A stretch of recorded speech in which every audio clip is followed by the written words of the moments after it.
Ooh, child, listen. Naturally, the voice within me that speaks to thee. Good afternoon, listeners. Today we are here with an episode of KV Talks, and today we have our beloved teacher, the maths teacher, who teaches us mathematics, but not also mathematics. She is a very good inspirational of our Vidyalaya, Srimati Sasmita Ma'am.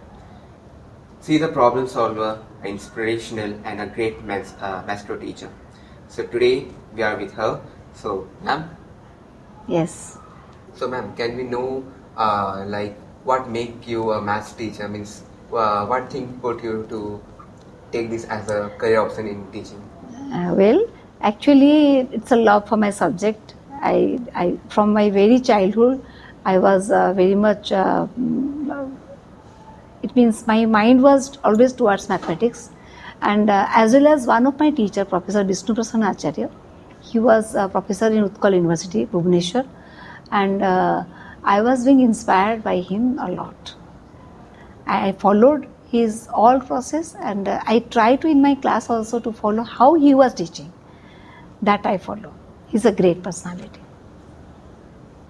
Outside of classroom, what did you enjoy the most? Ma'am आपको कौन सा hobby मतलब most मतलब enjoy किया सबसे ज़्यादा करने हाँ, में? मैं गेम्स एंड स्पोर्ट्स बहुत एंजॉय करती थी. मैं स्पोर्ट्समैन थी अपने स्कूल टाइम पे भी, कॉलेज टाइम पे भी. तो मैं एथलेटिक्स में ही मेनली ज़्यादा खेलती थी. It was my one of my great hobby, games and sports. Ma'am उसमें कुछ अचीवमेंट्स वगैरह हैं? Yes, when I was in university, I played Utkal University and I got many prizes. बहुत सारे प्राइजेस मतलब मुझे मिला था. स्कूल में मैंने स्टेट लेवल तक खेला था. उड़ीसा गवर्नमेंट का स्टेट लेवल में जो गेम्स होती थी उसमें ही मैंने खेला है. मैम जब आप गए थे वहाँ नेशनल खेलने के लिए, अब तब तो कोई दोस्त वगैरह बनाए होंगे? हाँ थे, फ्रेंड्स होते थे. उनके साथ मैम एक्सपीरियंस कैसा रहा? हाँ, एक्चुअली गेम्स एंड स्पोर्ट्स में फ्रेंड्स के साथ कंपटीशन भी रहता है, राइट? और एक स्पोर्ट्स एंड स्पिरिट होता है जो कि हमें हर काम पे हेल्प करती है. पढ़ाई में भी, कोई काम करने पे भी. मतलब हार के ही जीतना, जैसे कहते हैं, बोलते हैं ना, असफलता एक चुनौती है, उसे स्वीकार करो. तो उस टाइप का रहता है. तो वो स्पोर्ट्स एंड स्पिरिट हमें इनकलकेट किए थे. अपने फ्रेंड्स के साथ ही मिलके ही वो कर पाते हैं. Ma'am, what was your after school life? आपके कॉलेज के दिन कैसे थे? जब आप फर्स्ट टाइम आप कॉलेज में गए, मतलब कैसा एक्सपीरियंस था? आपके टीचर्स की Actually, I studied from Odia medium 10th class, right? Then I joined Ramadevi Women's College, where the classroom was very large, 150 students in a class. It's like a theater. So during that time, we was very much scared that how to face all those students. कि हम लोग आके hostel में रहते थे, तो वो सारे इतने सारे बच्चे होते थे, हम कहीं वहाँ गुम हो जाते थे, ऐसा लगता था. तो बट धीरे धीरे हम अपना पढ़ाई को फोकस करते ही हम अपना जगह बना लिया वहाँ पर. But initial it was very much harassing in that way. Ma'am जैसे आपको पता है टीचर्स एक क्रूशल रोल प्ले करते हैं एक पर्सन को बनाने के लिए. तो मैम आपको सबसे ज़्यादा एडमायर कौन किया था मतलब टीचर्स मतलब मैथ टीचर बनने के लिए? हाँ, वही मैंने बताया था. मेरे जो प्रोफेसर है विष्णु प्रसन्न आचार्य, उन्होंने ही मुझे उन्होंने से कुछ नहीं बोलते थे, बट उनका जो way of teaching and way of life style, तो वो हमें बहुत इंस्पायर करता था. और not only that, he is जैसे होता है परोपकार करना, सबके लिए हेल्पफुल रहना. तो बच्चों का लाइफ बहुत उससे संभाला है उन्होंने. तो वो लोग अभी भी उनको याद करते हैं. तो हमने उनसे ये सब सीखा था. एक हमें बहुत इंस्पायर हुआ था, तो उससे ही हमें मिला था कि हाँ कैसे हम, how can we also interpret ourselves. Ma'am, what was your first experience of teaching when you first time entered the class? Means after your degree of education, means the first time when you get the opportunity to teach in a classroom, in a KVS. So what was your first experience, the first class? Yes, here I want to share with you that during while I was studying also, my one of my hobby is teaching from my childhood. Even मैं घर पे भी अपने छोटे भाई बहन को पढ़ाती थी. हॉस्टल में रही तो अपने फ्रेंड्स को, मेरे पास मैथ्स पढ़ते थे सब लोग, तो मेरा हॉबी रहा. यही रमादेवी वुमेंस में भी मैं अपने हॉस्टल के रूम में सारे मेरे फ्रेंड्स आते थे, मेरे से पढ़ते थे. BSc ऑनर्स पढ़ा, तब भी यहाँ और एक हॉस्टल था, वहाँ बोले यहाँ के तू पढ़ा दे, वहाँ भी पढ़ाना मुझे अच्छा लगता था। और उसके बाद लेकिन जब केवी में मैं ज्वाइन की, I joined in Haridwar, I stayed in Uttarakhand 20 years, say 13 years in Haridwar and 7 years in Dehradun. At that time when I joined, what happened, those belt is Hindi speaking belt.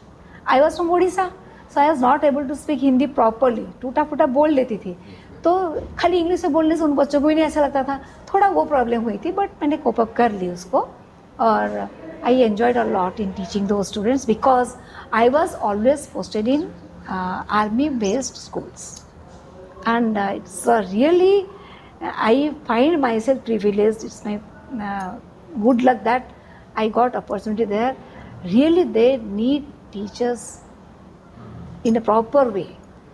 अब मुझे लगता है मैं शायद उसी जगह के लिए फिट हूँ, मैं यहाँ के लिए फिट नहीं हूँ। तो मैम आप कहना चाहती वहाँ का इन्वायरमेंट आपके लिए ज़्यादा Yes. अटैचमेंट था आपको वहाँ से? Not exactly attachment, it means need based. उन बच्चों के पेरेंट्स कहाँ पूंछ सेक्टर में, कहाँ लेह लद्दाख में रहते थे, फादर बाहर रहते थे, और मदर जो है वो कहीं पहाड़ के होते थे, तो उतना पढ़ी लिखी नहीं होती थी, तो बच्चे बहुत अच्छे होते थे, तो उनको पढ़ाने के लिए कोई नहीं होता था, वाली रिमोट एरिया था, तो जो हम पढ़ाएंगे उनको ये, तो इसलिए हमें लगता था हम जो हमारे पास है उनका सब कुछ हम पढ़ा के उनको अच्छे से सिखाएं, उनको अच्छे से एजुकेट करें, तो वो हमारे लिए बहुत बड़ा अपॉर्चुनिटी था। मैम आज ही आपको उन बच्चों की याद आती है? मेरे साथ बहुत बच्चे डायरेक्ट कॉन्टैक्ट में है। One of my student, he retired from navy and now he is in Haridwar. Every year I use to go there. Last year I went there and he accompanied me by trekking to Kedarnath. That is a great experience of my life. Alone, me and that child, we went to Kedarnath, and that too only by walking that घाटी। Ma'am did you face any problem, मतलब इतना चले आपके दौरान, जैसे हम सब जानते एंड दैट वो जो बच्चा है उसका नाम दिग्विजय रावत है, तो वो मुझे जब लेके गया, मेरे साथ कोई नहीं था, तो मैंने कहा मेरे लिए तुम जो गुरु दक्षिणा बोलते हो ना, ये इससे बड़ा कुछ हो ही नहीं सकता। He had taken care of me like anything, मेरा सब केयर उसने लिया, हम दर्शन करवाया, वापस भेजा। It's a great achievement on my life as a teacher. और एक स्टूडेंट के सब का जो एक होती है ना वेल विश, तो वो उससे बड़ा कुछ नहीं हो सकता। Ma'am why do you think students find mathematics difficult और स्कैरी? मैम क्या उनकी वो सोच है या फिर real difficult? Yes, it's a good point. What happens, actually हर किसी का मैथमेटिकल स्किल एक जैसा नहीं होता, ये है, लेकिन doesn't mean that can not do maths, ऐसा नहीं है। Somehow many things, many factors are related to this point. First of all, environment, teachers, उनको कैसे टीचर मिले हैं, interest of the child, mindset of the child, parents का कैसा मतलब बर्ताव है बच्चे के साथ, वो सब चीज़ को डिपेंड करता है। हाँ, लेकिन ऐसा भी हुआ है कुछ बच्चे जो नहीं पढ़ते थे वो बाद में इंटरेस्टेड होकर पढ़ें, उनका इंटरेस्ट भी डेवलप हुआ है, but it depends upon mainly 3 factors: child, parent and teacher. I said 3 vertices of a triangle, तभी जाके कंप्लीट होगा ना ट्रायंगल, तो तीनों के सहयोग से होता है, हो सकता है।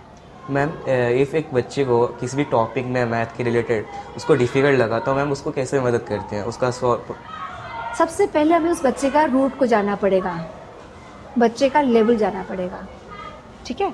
हम पहले देखते हो बच्चा किस लेवल तक जानता है। एक लर्निंग गैप आजकल चल रहा है, तो लर्निंग गैप क्या है उसका, we have to complete that learning gap, उसको क्या क्या नहीं आता है। From that root we can drag the child up level, हो जाता है, बहुत बार ऐसा हुआ है। Ma'am due to this ma'am exam के वजह से बच्चे लोग स्ट्रेस और एंजाइटी फील करते हैं, तो उनके लिए कुछ बताना चाहेंगे? Yes, yes. Recently, I just joined in some course, MA in Yogic Management. I did that. Then I realized that how much it is useful for a child. ये जो स्ट्रेस मैनेजमेंट है, एंग्जाइटी है, उसके लिए बहुत अच्छे process होती है। मैं अभी थोड़ा थोड़ा करवाती हूँ बच्चों को भी, और मैंने करवा के उसको टेस्ट करके देखा, इतना यूज़फुल हुआ है उन बच्चों के लिए। मैंने उसका एक प्रोजेक्ट बनाया भी है, एडोलेसेंस एंड योगिक मैनेजमेंट, तो वो बहुत अच्छे से बच्चों को मैनेज करना हो पाता है उसके थ्रू योगिक मैनेजमेंट। तो one and only process I think so. Ma'am आपका मतलब टीचिंग एक्सपीरियंस में सबसे मेमोरेबल मोमेंट जो आप मतलब कभी भूल नहीं सकती, ऐसा कुछ जो मतलब आपको उसके बारे में सोच रहे थे कि मतलब सफल हो गए टीचर लाइफ? हाँ, बहुत है ऐसा कुछ कुछ एक्सपीरियंस।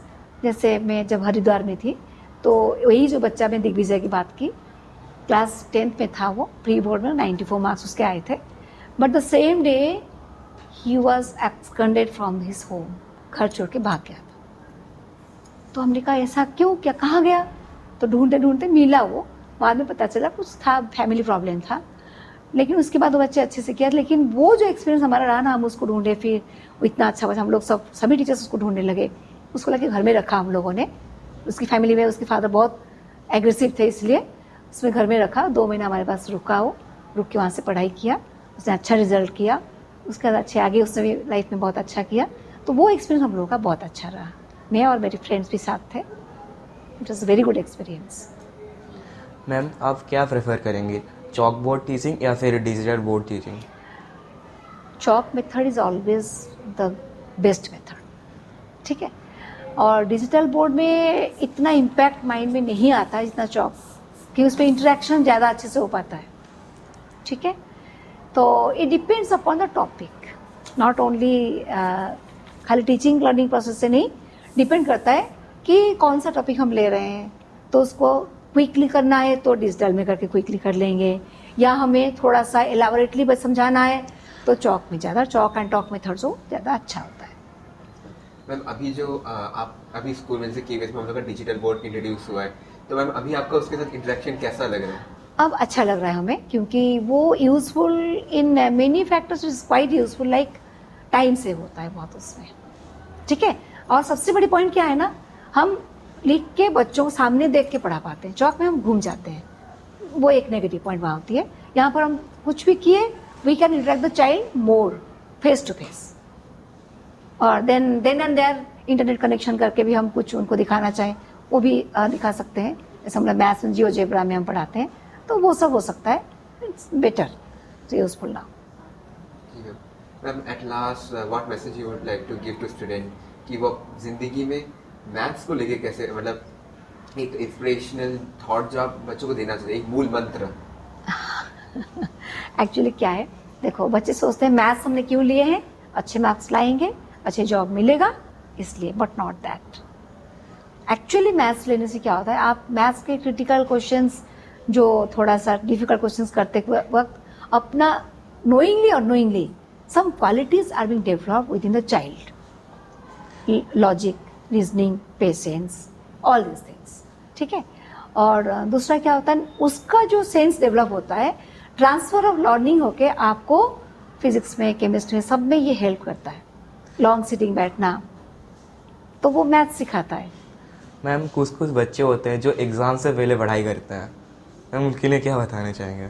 वो तो बिल्कुल भी नहीं होना चाहिए बेटा। एग्जाम से पहले पढ़ाई करने से अच्छे से आप नहीं कर पाओगे। पर्टिकुलरली मैथ्स तो एवरी डे बी रेगुलर, उसमें आपको रेगुलरली प्रैक्टिस करनी चाहिए। Practice makes a man perfect. It is very much useful in maths, और वो प्रैक्टिस आपकी प्रॉपर होनी चाहिए। और मेन है आपका इंटरेस्ट, आपको एक प्लानिंग करना चाहिए, proper planning, proper practice, yes ma'am. Then it's not difficult at all. Ma'am एक श्लोक गा सकते हैं बच्चों के लिए? ओके, ये हमारा शांति पाठ कहा जाता है। सर्वे भवन्तु सुखिनः, सर्वे सन्तु निरामया, सर्वे भद्राणि पश्यन्तु, मा कश्चित् दुःखभाग् भवेत्। अर्थात इसका अर्थ यही है, सब लोग खुश रहें, सुखी रहें, कभी किसी को दुख ना हो। Thank you so much ma'am for joining with us. आपने मतलब आपकी विचारधाराओं से मतलब मैथ्स को देखने का एक नज़रिया बदल चुका है। एंड यू नो, आपके साथ कॉन्वर्सेशन करके मतलब अब लगा है कि हाँ, maths is not a subject जिसमें हम फोकस करके नहीं हमें जॉब चाहिए, ये चाहिए, नहीं, मैथ्स को फील करके, एक्सपीरियंस करके बढ़ के लाइफ में उसको एक मोरल वैल्यू की तरह लेना चाहिए। Thank you so much ma'am for being us. Thank you बेटा, thank you. Thank you ma'am.